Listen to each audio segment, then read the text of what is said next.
Halo semuanya, hari ini kami akan menjelaskan hasil perancangan kami mengenai inovasi siklus SDM, manajemen stres, dan peran kunci adaptif leadership di industri pertelevisian.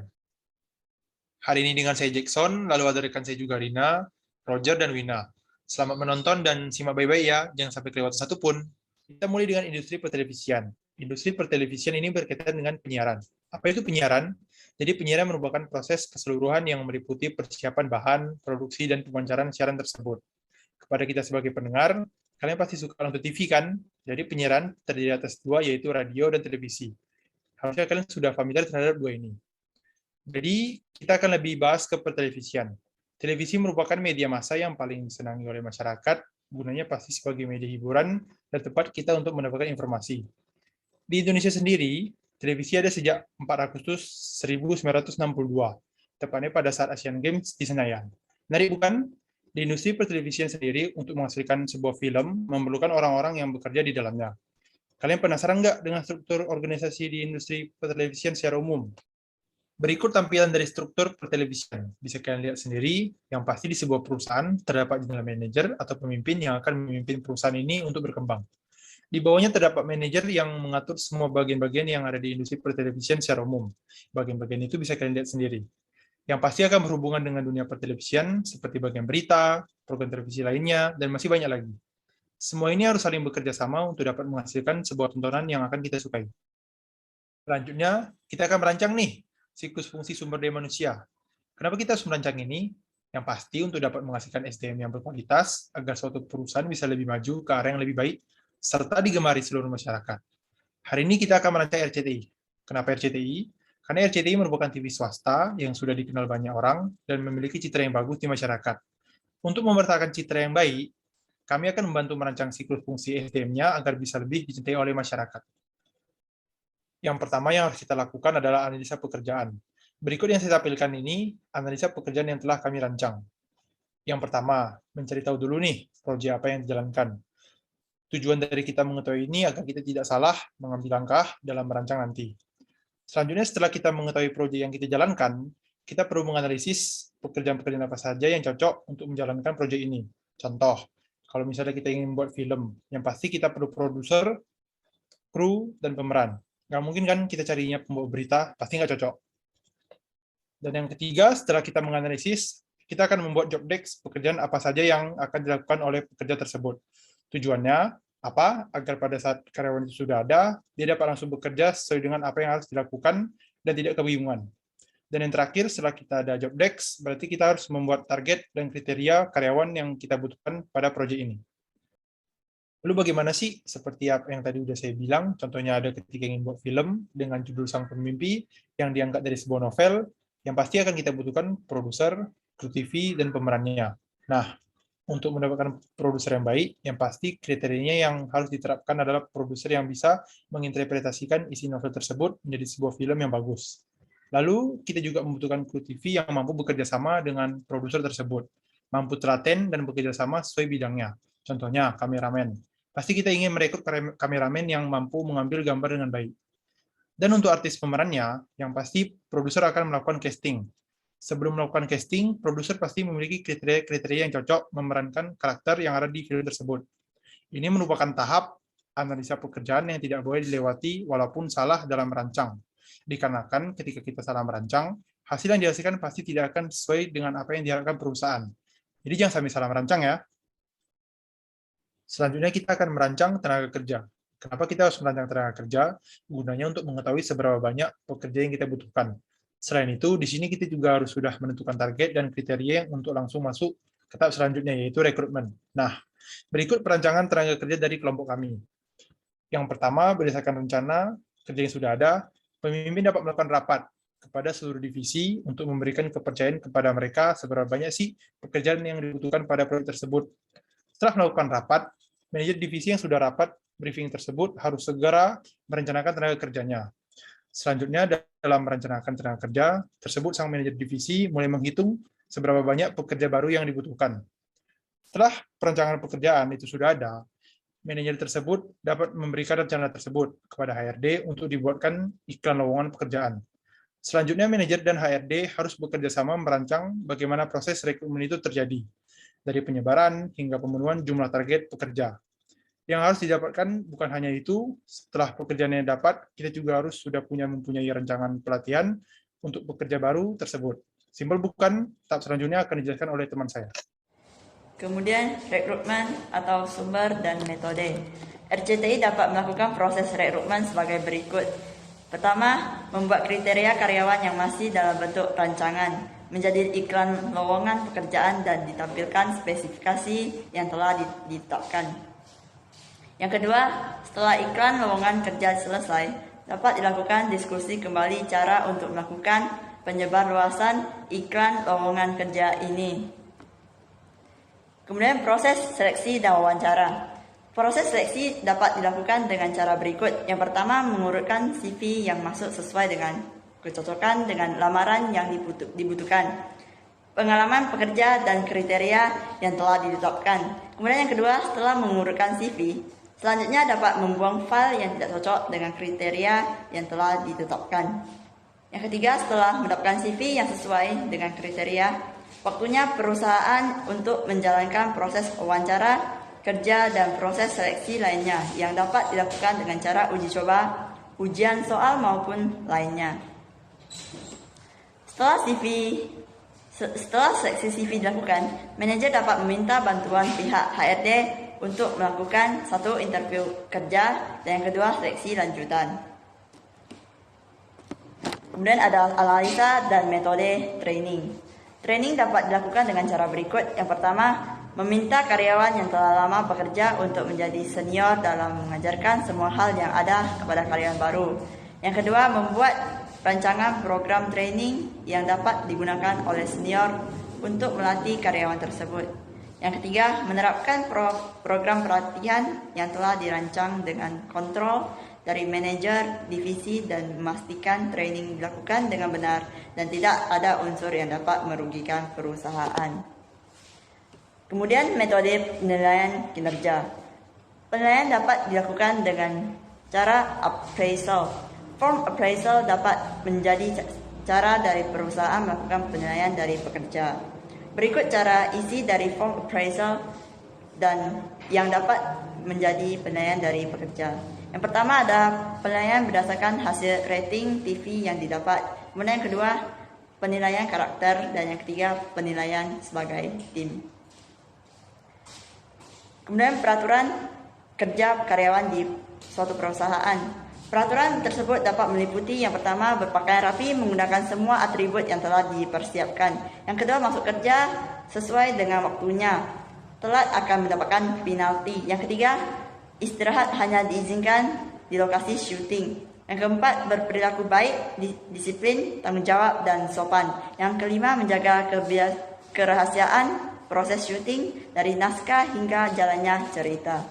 Kemudian penerapan 3K3 atau keamanan dan keselamatan kerja. Penerapan K3 yang meliputi 1. Pengecekan semua peralatan syuting. Yang kedua, memastikan alat berbahaya telah diuji coba keamanannya. Yang ketiga, menyediakan alat kesehatan untuk digunakan saat urgent. Yang keempat, pendaftaran BPJS Ketenagakerjaan dan Kesehatan. Kemudian akan dilanjutkan oleh teman saya. Yang selanjutnya yaitu sistem kompensasi. Cara pemberian insentif yang disarankan sangatlah beragam, tergantung dengan hasil yang dapat diberikan dengan RCTI. Mendapatkan performa terbaik pada ratingnya, insentif tersebut dapat berupa: yang pertama, pengumuman karyawan terbaik yang dapat memotivasi karyawan lain untuk dapat meniru jejak rekannya yang mendapatkan predikat terbaik. Yang kedua, pemberian tambahan uang sesuai dengan perjanjian atas kinerja yang telah dilakukannya terhadap perusahaan. Yang ketiga, kenaikan gaji karena telah dapat melampaui ekspektasi perusahaan dan diharapkan dapat terus dalam performa yang stabil dan cenderung naik. Yang keempat, paket liburan yang dapat membuat karyawan dapat melepaskan jenuh setelah membuat perusahaan dalam kondisi yang baik. Yang selanjutnya yaitu etika kerja. Etika kerja sangat diperlukan pada perusahaan, khususnya perusahaan di bidang pertelevisian. RCTI juga harus menegaskan etika bagi karyawannya yang harus dipatuhi ketika etika itu dapat berupa: yang pertama, karyawan wajib mengikuti nilai perusahaan dan aturan yang diciptakan untuk pekerja. Yang kedua, pekerja wajib mementingkan urusan perusahaan yang berhubungan langsung atau tidak langsung dengan tanggung jawabnya. Yang ketiga, pegawai wajib mengerahkan segala daya dan upaya dalam melaksanakan tugas pekerjaan yang diserahkan kepadanya. Yang keempat, staf wajib menjaga harta milik dan nama baik perusahaan. Yang selanjutnya, perancangan manajemen stres pada perusahaan. Selanjutnya, seleksi dan penempatan. RCTI dapat melakukan hal-hal di bawah ini untuk mengurangi stres kerja pada karyawan yang berhubungan dengan seleksi, penempatan, dan pelatihan kerja. Yang pertama, seleksi karyawan dapat dilakukan oleh manajer. Hal ini guna agar manajer yang mengontrol kerjaan karyawan dapat dari awal mengetahui kecocokan, potensi staf, dan kemampuan yang diharapkan oleh manajer itu sendiri. Yang kedua, proses percobaan kerja dapat dilakukan sebelum karyawan itu diterima kerja. Hal ini sangat perlu dilakukan mengingat perlunya karyawan yang mahir di bidangnya, karena pekerjaan mereka merupakan pekerjaan yang tidak dapat dikuasai oleh banyak orang. Yang ketiga, ketika seleksi selesai dilakukan, penempatan juga harus sesuai dengan kemampuan dari karyawan tersebut. Selain penempatan pada saat awal sebelum bekerja, perusahaan juga dapat melakukan rotasi kerja. Yang keempat, pelatihan juga dapat menjadi alternatif dalam menghilangkan stres kerja. Bagi sejumlah karyawan yang belum memiliki pengalaman, akan menghadapi berbagai tekanan karena mendapatkan hal yang baru. Yang selanjutnya yaitu penetapan tujuan.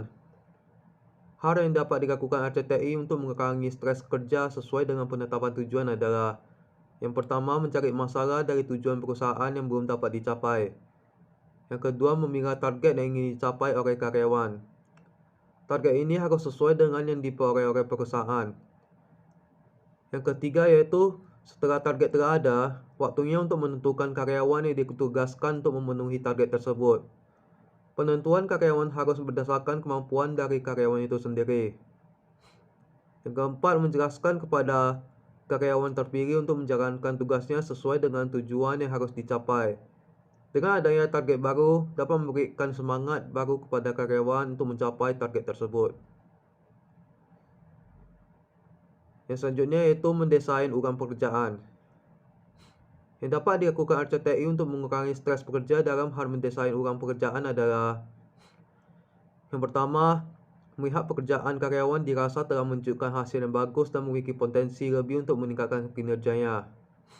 Yang kedua, setelah melihat potensi karyawan, perusahaan dapat merancang kerjaan baru yang memiliki tingkat lebih sulit tetapi menjamin dapat dicapai oleh karyawan tersebut. Ketiga, setelah merancang kerjaan yang dikerjakan, waktunya perusahaan untuk memastikan kepada karyawan tersebut apakah bersedia untuk menerima tugas baru dengan jabatan yang lebih tinggi dan tanggung jawab yang lebih. Yang keempat, setelah karyawan tersebut bersedia, waktunya untuk memindahkan kerjaan yang sekarang ke pekerja lain dan mulai untuk mengerjakan hal baru.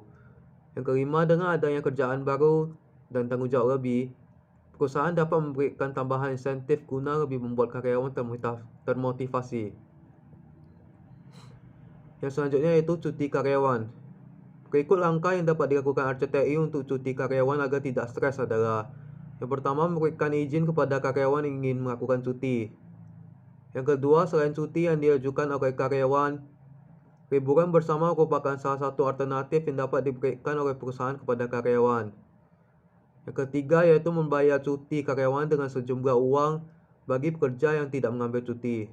Yang keempat, perusahaan juga dapat menyarankan kepada karyawan untuk dapat mengambil cuti. Selanjutnya akan dibahas oleh teman saya.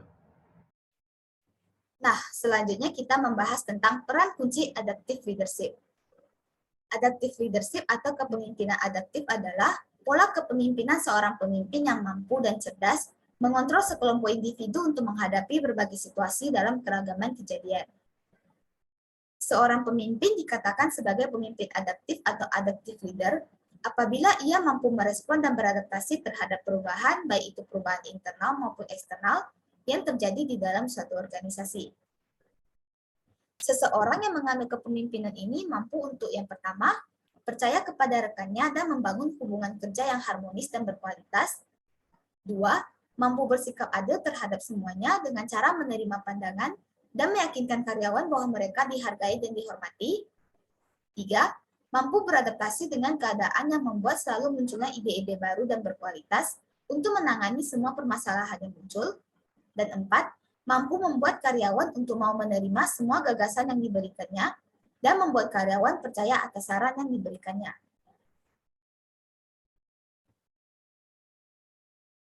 Selanjutnya, di dalam kepemimpinan adaptif ini terdapat 4 dimensi untuk dapat menciptakan kerangka kerja kepemimpinan yang dapat digunakan untuk mencapai tujuan perusahaan. Yang pertama itu menavigasi lingkungan bisnis. Untuk dapat menavigasi lingkungan bisnis, pemimpin dapat melakukan beberapa hal seperti yang pertama, meminta manajer dari divisi kreatif untuk mencari tahu tren apa yang sedang digemari oleh masyarakat. 2. Setelah mengetahui tren apa yang sedang digemari, waktunya bersama-sama dengan tim berdiskusi tontonan apa yang cocok dengan tren tersebut dan mulai merancang bagaimana film tersebut dapat terrealisasi. 3. Memastikan tim bekerja sesuai dengan apa yang telah dirancang, ikut mencari talent sesuai dengan kegemaran masyarakat, mengontrol target sesuai dengan waktu yang telah ditentukan, dan masih banyak lagi lainnya. 4. Melihat hasil dari rating program televisi yang didapat dan melakukan review atas hasilnya. Dimensi kedua yaitu memimpin dengan empati. Bagaimana cara pemimpin menerapkan rasa empatinya terhadap karyawan dan pelanggan dapat diterapkan dengan cara yang pertama itu 2. Memperhatikan kondisi karyawan, 3. Membuat program hiburan, dan 4. Menerapkan masyarakat adalah raja. Dimensi ketiga yaitu belajar melalui koreksi diri dan refleksi. Cara yang dapat dilakukan untuk mengembangkan kinerja dari mengintrospeksi diri adalah yang pertama, tidak merasa ide yang diberikan selalu benar. 2. Menjadikan kesalahan sebagai pengalaman. 3. Mencari solusi akan kesalahan yang terjadi. 4. Mencoba hal-hal baru. Dan 5. Tidak egois ingin mempertahankan pendapatnya. Kemudian dimensi terakhir yaitu dimensi keempat, menciptakan solusi menang-menang atau win-win solution. Pemimpin harus menyediakan solusi yang saling menguntungkan semua tim agar karya yang dihasilkan dapat berkualitas. Yang dapat dilakukan yaitu pertama, mengetahui masalah yang terjadi di berbagai tim yang ada. 2. Mengenali karakter tim. 3. Menggabungkan tim. Dan 4. Mencari solusi yang menguntungkan semua pihak. Baik, sekian presentasi dari kami, kelompok 10 mengenai analisa perancangan inovasi siklus fungsi SDM, perancangan manajemen stres pada perusahaan, dan peran kunci adaptive leadership dalam menghadapi industri 4.0 pada industri pertelevisian. Terima kasih.